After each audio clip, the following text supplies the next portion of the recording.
Hi friends, ಎಲ್ಲರಿಗೂ ನಮಸ್ಕಾರ. ಇವತ್ತು ಗ್ರೀನ್ ಚಟ್ನಿ ಮಾಡ್ತಾಯಿದ್ದೆ. ಸೊ ಅದನ್ನು ನಿಮಗೂ ತೋರಿಸ್ತಾ ಇದ್ದೀನಿ ಹೇಗೆ ಮಾಡ್ತೀನಿ ನಾನು ಅಂತೇಳಿ.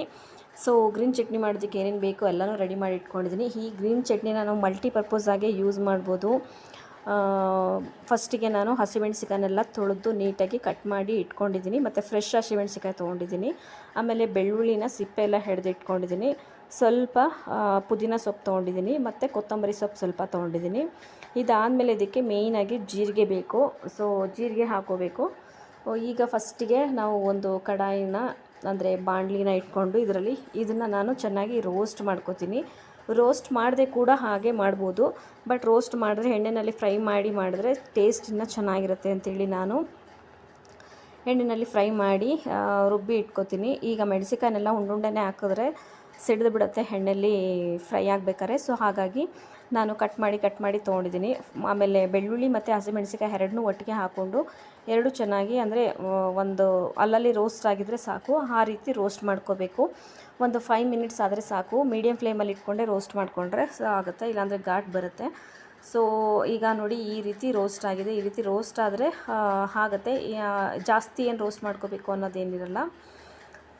ಈಗ ಇದಕ್ಕೆ ನಾನು ಸ್ವಲ್ಪ ಜೀರಿಗೆ ಹಾಕ್ತಾಯಿದ್ದೀನಿ. ಒಂದು ಅರ್ಧ ಟೇಬಲ್ ಸ್ಪೂನಷ್ಟು ಜೀರಿಗೆ ಹಾಕೋದ್ರಿಂದ ಫ್ಲೇವರ್ ಚೆನ್ನಾಗಿ ಬರುತ್ತೆ. ಮತ್ತು ಇದಕ್ಕೆ ಕಾಳು ಮೆಣಸು ಕೂಡ ಯೂಸ್ ಮಾಡ್ಬೋದು, ಬಟ್ ನಾನು ಯೂಸ್ ಮಾಡ್ತಿಲ್ಲ. ನಾನು ತೊಗೊಂಡಿರೋ ಹಸಿಮೆಣಸಿಗೆ ಖಾರ ಇದೆ, ಸೊ ಹಾಗಾಗಿ ಕಾಳು ಮೆಣಸು ಯೂಸ್ ಮಾಡ್ತಾಯಿಲ್ಲ. ಬೇಕು ಅಂದರೆ ಯೂಸ್ ಮಾಡ್ಬೋದು.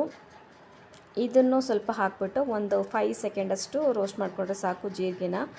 ಆಮೇಲೆ ಈಗ ಫೈನಲಿ ನೋಡಿ ಈ ರೀತಿ ರೋಸ್ಟ್ ಆದರೆ ಸಾಕು. ಈಗ ಫೈನಲಿ ಪುದೀನ ಸೊಪ್ಪು ಮತ್ತು ಕೊತ್ತಂಬರಿ ಸೊಪ್ಪು ಎರಡನ್ನೂ ಹಾಕ್ಬಿಟ್ಟು ಸೊಪ್ಪೆಲ್ಲ ಬೇಗ ಮೆತ್ತೆ ಆಗಿಬಿಡುತ್ತೆ. ಸೊಪ್ಪು ಕೂಡ ಮೆತ್ತೆ ಆಗೋ ತನಕ ರೋಸ್ಟ್ ಮಾಡ್ಕೋಬೇಕು. ಈ ಗ್ರೀನ್ ಚಟ್ನಿ ಮಾಡಿಟ್ಕೊಂಡ್ರೆ ಎಮರ್ಜೆನ್ಸಿಗೆ ಈಗ ರೈಸ್ ಬಾತ್ ಎಲ್ಲ ಮಾಡಬೇಕಾದ್ರೆ ಆಡಿಸಿ ಮಾಡೋದಕ್ಕಾಗಲ್ಲ. ಅಂಥ ಟೈಮಲ್ಲಿ ಈ ಪೇಸ್ಟು ಮತ್ತು ಶುಂಠಿ ಬೆಳ್ಳುಳ್ಳಿ ಪೇಸ್ಟು ಕೂಡ ಮಾಡಿಟ್ಕೊಂಡಿರ್ತೀವಿ. ಇದೆರಡು ಹಾಕಿ ತರಕಾರಿ ಹಾಕಿ ಬೇಗನೆ ಮಾಡ್ಕೋಬೋದು. ಆಮೇಲೆ ಜೀರಾ ರೈಸ್ ಮಾಡೋದಕ್ಕೆ ಮಾಡ್ಬೋದು, ಗೀ ರೈಸ್ ಮಾಡೋದಕ್ಕೆ ಯೂಸ್ ಮಾಡ್ಕೋಬೋದು. ಆಮೇಲೆ ಫ್ರೈಡ್ ರೈಸ್ ಮಾಡೋದಕ್ಕೆ ಯೂಸ್ ಮಾಡ್ಬೋದು, ಚಿತ್ರಾನ್ನಕ್ಕೂ ಕೂಡ ಯೂಸ್ ಮಾಡ್ಬೋದು. ಹಾಗೆ ನೋಡಿ ಈಗ ರೋಸ್ಟ್ ಆಗಿದೆ. ಈಗ ಸ್ಟವ್ ಆಫ್ ಮಾಡಿಬಿಟ್ಟು ಇದನ್ನು ಕಂಪ್ಲೀಟ್ ತಣ್ಣಗಾಗೋದಕ್ಕೆ ಬಿಡ್ತೀನಿ. ಆಮೇಲೆ ಕಬಾಬು, ಫಿಶ್ ಕಬಾಬು, ಚಿಕನ್ ಕಬಾಬ್ ಎಲ್ಲ ಮಾಡಿದಾಗ ಅದಕ್ಕೂ ಕೂಡ ಚಟ್ನಿ ಥರ ಹಾಕ್ಕೊಂಡು ತಿನ್ಬೋದು.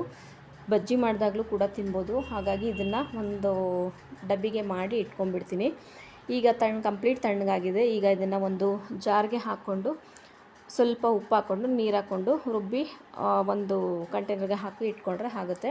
ಫ್ರಿಜ್ ಇದ್ದರೆ ಒಂದು 3 ಮಂತ್ಸ್ ತನಕನೂ ಕೂಡ 3 ಮಂತ್ಸ್ಗಾಗೋಷ್ಟು ಕೂಡ ಒಂದು ಸಾರಿ ಆಡಿಸಿ ಇಟ್ಕೋಬೋದು. ಫ್ರಿಜ್ ಇಲ್ಲ ಅಂದರೆ ಒಂದು 15 ಡೇಸ್ಗಾಗೋಷ್ಟು ಆಡಿಸ್ಕೊಂಡು ಇಟ್ಕೊಂಡ್ರೆ ಆಗುತ್ತೆ. ಈಗ ನುಣ್ಣಗೆ ರುಬ್ಕೋಬೇಕು, ತರ್ತರಿಯಾಗಿ ರುಬ್ಬಿದ್ರೆ ಚೆನ್ನಾಗಿರಲ್ಲ. ನೋಡಿ ಈ ರೀತಿ ಆಗಿದೆ. ಈಗ ಇದನ್ನು ಹೇರ್ ಕಂಟೈನರ್ಗೆ ಡಬ್ಬಿಗೆ ಹಾಕ್ಕೊಂಡು ಫ್ರಿಜ್ನಲ್ಲಿ ಇಟ್ಕೋಬೋದು. ಇದನ್ನು ಬಿಸಿ ಅನ್ನಕ್ಕೂ ಕೂಡ ಹಾಗೆಯೇ ತುಪ್ಪ ಹಾಕ್ಕೊಂಡು ಕೂಡ ತಿನ್ಬೋದು. ಟೇಸ್ಟ್ ಅಂತೂ ತುಂಬಾ ಚೆನ್ನಾಗಿರುತ್ತೆ. ಸೊ ನೋಡಿದ್ರಲ್ಲ, ಇದಾಗಿತ್ತು ನಾನು ಗ್ರೀನ್ ಚಟ್ನಿ ಮಾಡುವ ರೀತಿ. ಇದನ್ನು ಮತ್ತು ಶುಂಠಿ ಬೆಳ್ಳುಳ್ಳಿ ಪೇಸ್ಟ್ ಎರಡು ಇದ್ಬಿಟ್ರೆ ಎಮರ್ಜೆನ್ಸಿಗೆ ಏನು ಬೇಕಾದ್ರೂ ತಿಂಡಿ ಮಾಡ್ಕೋಬೋದು.